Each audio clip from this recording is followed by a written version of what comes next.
Hello everyone, welcome back to another video today. Today's video is gonna be what if Izuku Midoriya was reborn a dragon.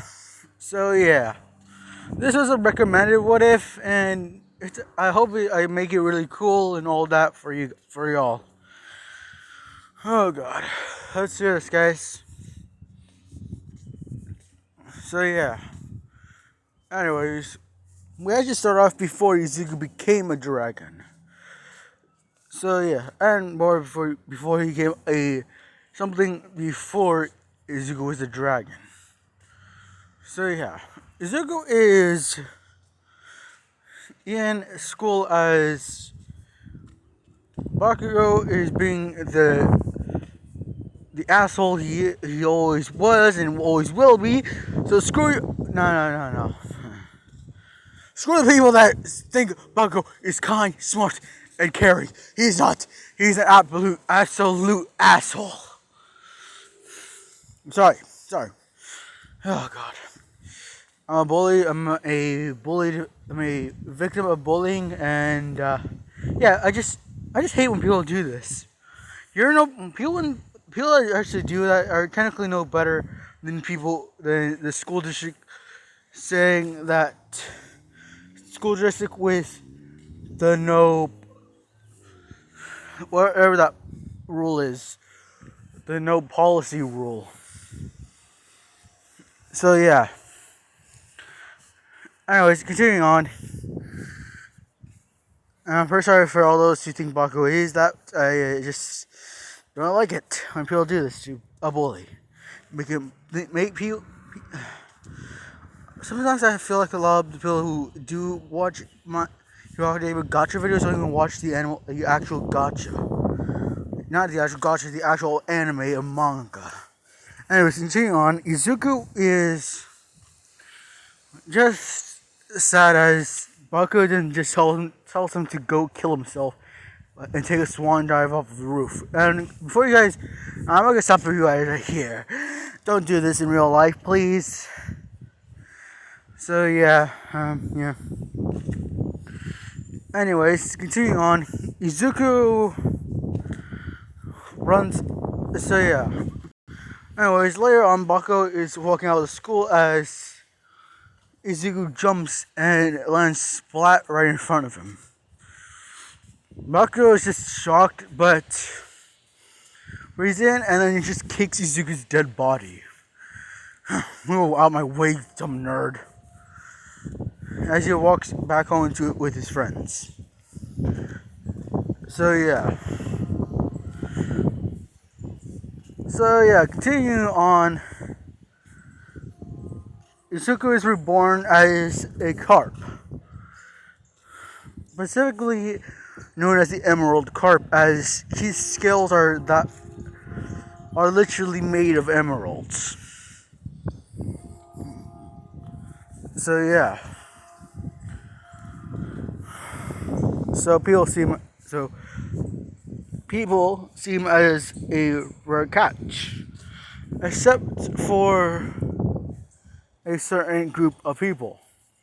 These people actually see him as somewhat of a deity, as they pray to him and all that.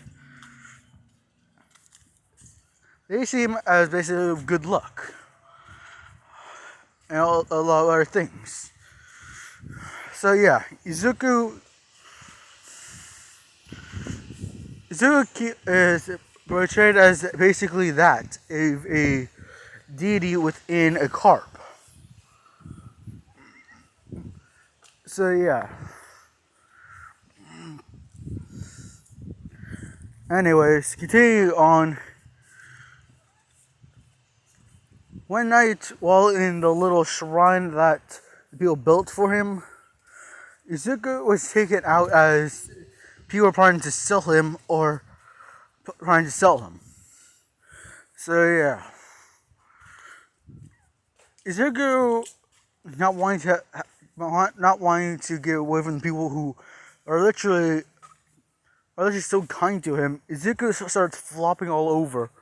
And yeah, Izuku continues to flop as he flops out of the house, and yeah. Anyways, Izuku sees a cliff, but where there's water on the bottom, and then sees the guys coming after him. He has two choices: one, rather die, probably being some of a sushi, or die from a height or possibly die from a height. So Izuku took the ladder and just jumped off, just thinking, well, hopefully I'm born in my original world. But Izuku lands in the water and just keeps on swimming. So yeah, the hunters keep on trying to catch Izuku as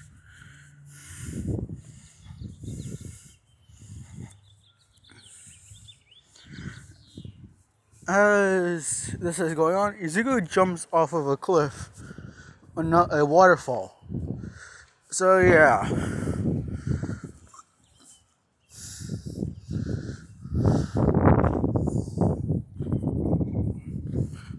Oh no, actually Izuku keeps on swimming until he sees a waterfall as the guys are getting closer.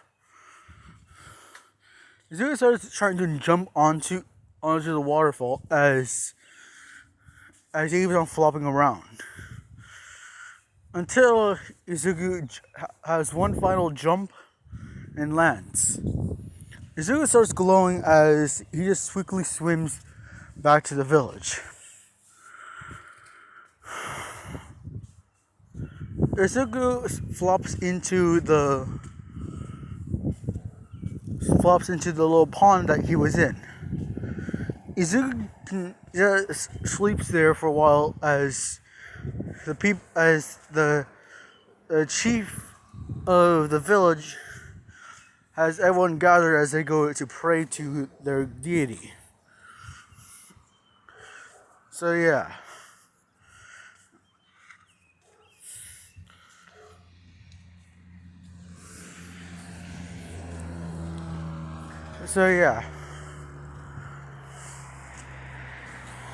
While doing so, the hunters come back and point weapons towards the villagers, asking for the fish. The chieftain says that they will not give them their deity. Their god is under the protection of them. As a lot of their warriors hop out and ready to fight. One of them quickly cuts the chief from the shoulder down to the lower rib. Izuku hears the pain as Izuku instantly jumps out, just to surprise a lot of them as a dragon appears. Who dares harm my people? As Izuku looks down upon all of them, as all the people go back to bowing, including the chief. Izuku sees the hunters from earlier, as Izuku, using one of his newfound abilities, calls upon lightning and strikes them. So yeah, the people don't look at the lightning as they don't want to be struck by their god. They want to disappoint him. So yeah, the chief asks if their deity is alright. Izuku says yes, as one of the little... Wait, guys. So yeah, anyways, continuing on. One of Izuku's little tendrils that are above his lip, you know, the things that look like a mustache you would see on an Asian man. So yeah, anyways, they touch onto the chief's head and heart as Izuku heals him.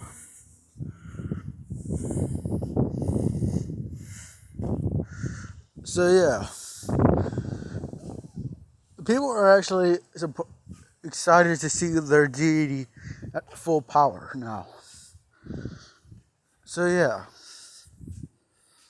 Izuku says that they ask them if there's anything else he can do for them. So yeah, Izuku now hears that they are being ruled under a tyrant, and if he can help them. Wait a minute, guys. So yeah, Izuku thinks about it, and think about an option to take the few amount of casualties as possible.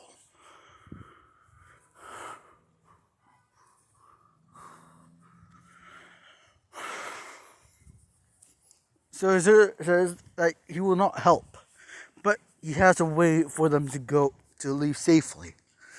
They ask him what is it? As Izuku says, I will take you to a promised land where you shall be, where all your dreams can come true. The promised land I will take you is of somewhere where I will protect you for the rest of my life. The people are excited as Izuku leads them through the mountainsides. So yeah, Izuku continues on as they start cutting down trees for the boats they're planning to make.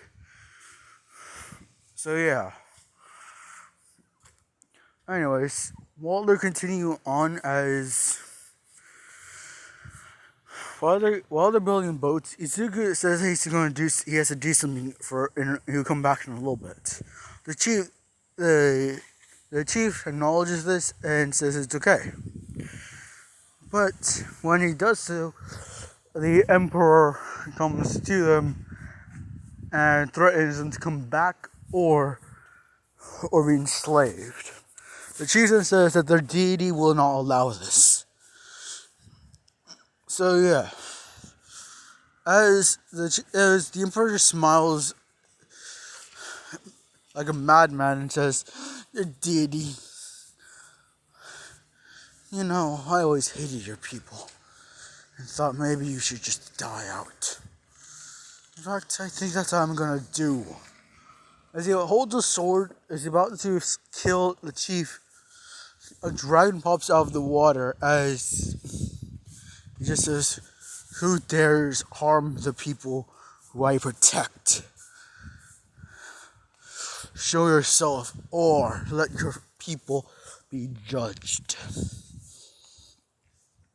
The emperor is perplexed by this and just says, "Mighty dragon, you cower among these people. Instead of join me, and I will." As he's talking, Izuku summons basically that of a fire NATO, but bigger and stronger. So yeah, green fire is almost hypnotic, as almost none of the soldiers even try to move as they're burnt to a crisp. The emperor flees as Izuku takes his as their ships are done. Izuku takes his people to the promised land, a giant continent full of goods, everything that they would need. Except they don't know there's another dragon on that mountain.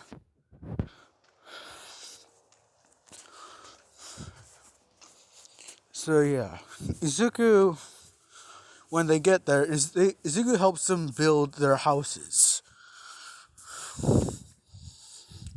And it seems to actually be doing a good job at them. They are in a tent shape, but are actually really useful. So yeah,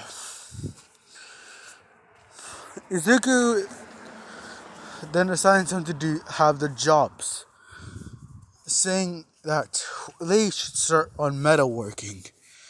They should try to find some ore to so to be of use to them. So yeah, Izuku keeps on leading and taking and having them take orders.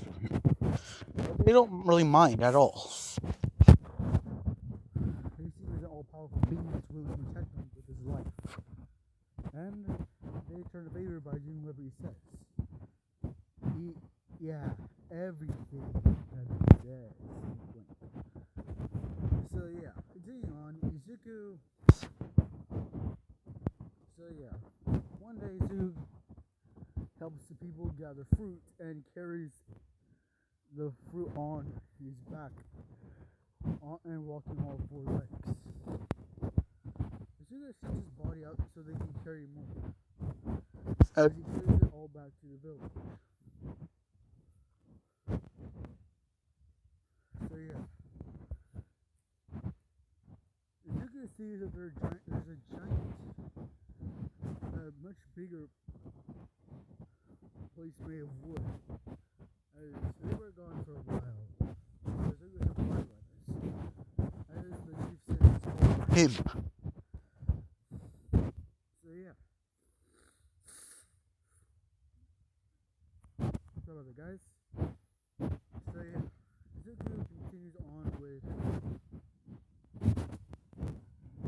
helping all of them out as he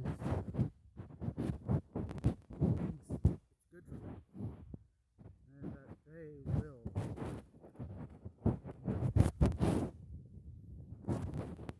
So yeah, Izuku brings wool to the village where the unknown in return for his Izuku opens portals and drops hundreds of gold, riches, and everything.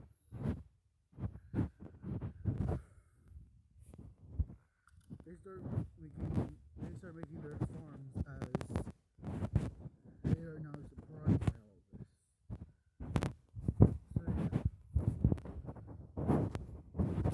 Izuku continues on helping all the villagers as they did when he was caught.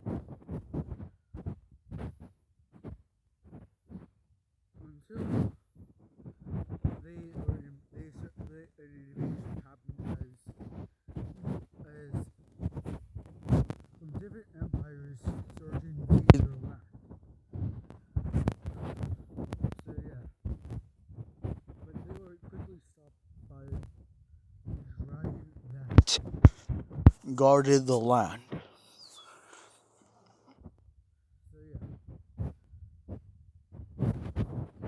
Izuku would make giant hurricanes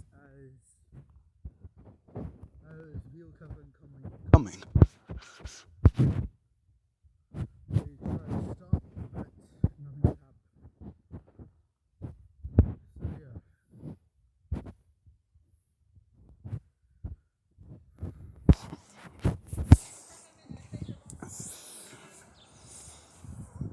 Izuku just watches from the top of the building that they gave him, watching as his people thrive. They soon to make materials they seem to be are able to make things that he didn't even knew they could.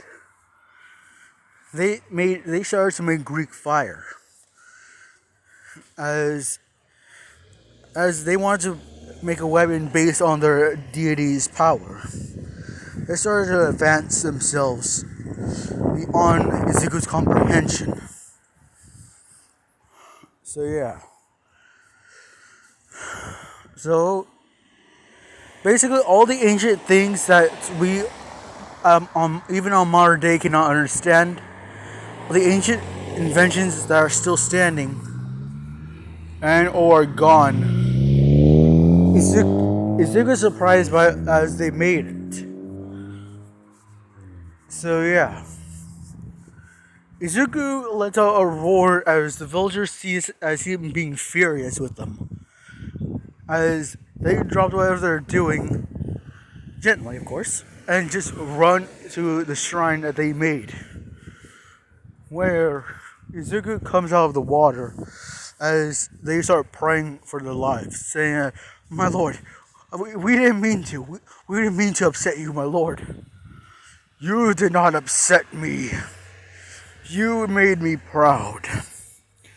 You people are advancing me far beyond what I thought you could. Now I see this as your people grow.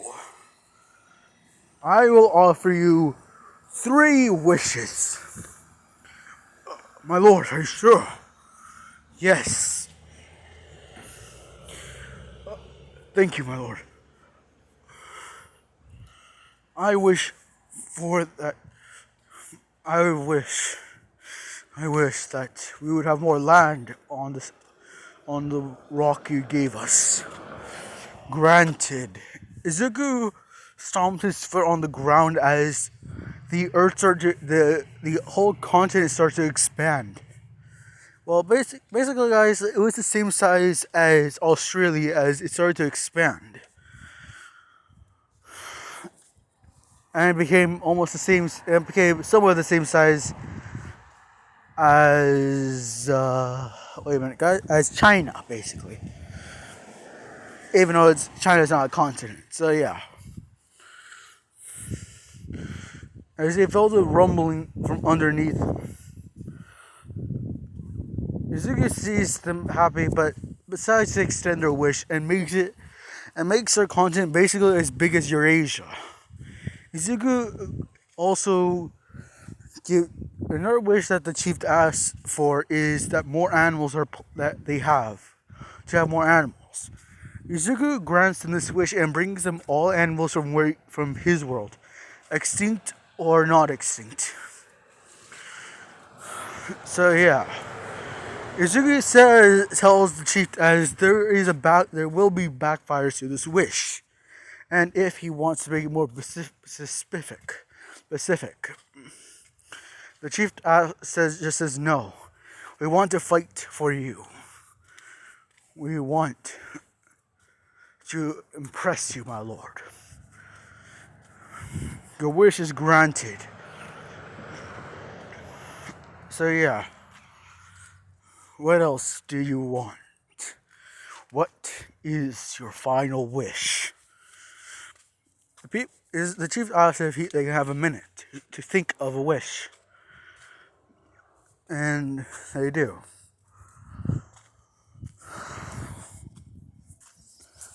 So yeah. The Izuku continues on as he's swimming in the pond that is inside the mansion. Technically a mansion of his home. Until the chief comes in and Izuku just stops and rises from the water. What is your final wish, my child? My lord, we wish to read your books for what we can. Let's see. I will not accept this wish. My lord, I'm so sorry. I didn't mean to offend you. No. My books are from a different world.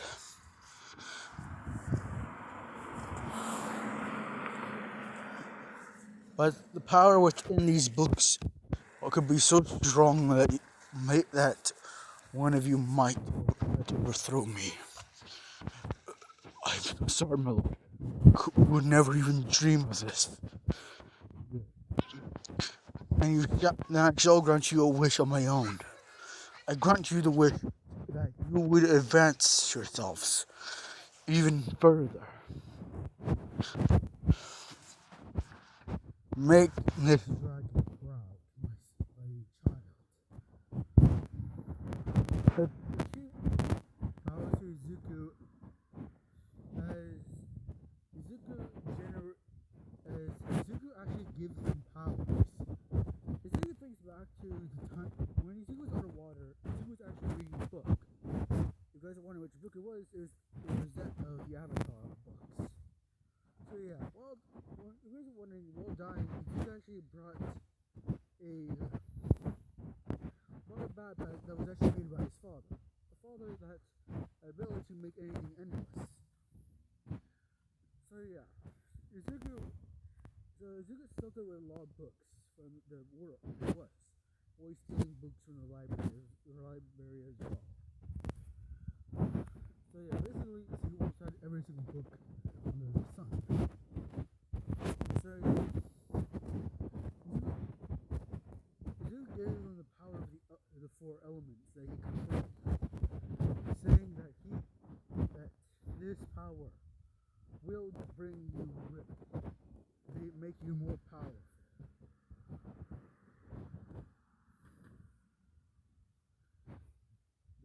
My fire is the power of fury.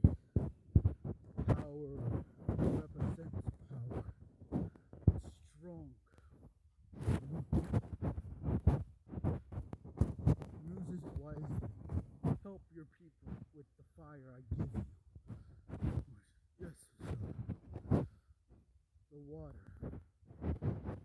You're able to. The water is the symbol of flexibility. Let it make your the air is my symbol of freedom. Your people are free, so I give you air.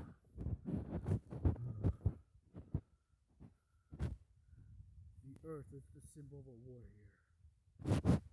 You are strong, but together you are much of an army strength. Together you could not surpass me. I would doubt that, sir. Thank you for your gifts. Oh, I have another gift for you all. Izuku generates copies of himself on a pedestal, as they are of emerald. So yeah, Izuku says, you all get to have one of them in your house. Thank you, my lord. So yeah, kind of seeing on the people start advancing more than what Izuku thought. Izuku saw them actually making clothing, jackets, and all that. More clothing. Start advancing the clothing device and technology as well. But there was a point where they thought maybe they were going too far, so they stopped.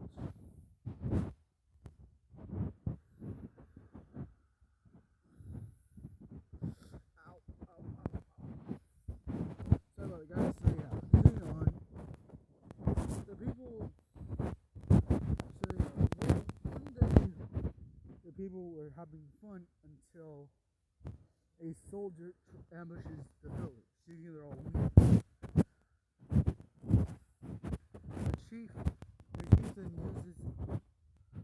The chieftain brings out their monks as he orders the bandits to leave or face the fury of the dragon. The warrior laughs as he says he would kill them all instantly. Until the monks use the power of air. So yeah. This surprises the guy. Actually, so yeah, that's what we're going to end off today, guys. So guys, like, comment, subscribe, and I'll see you guys.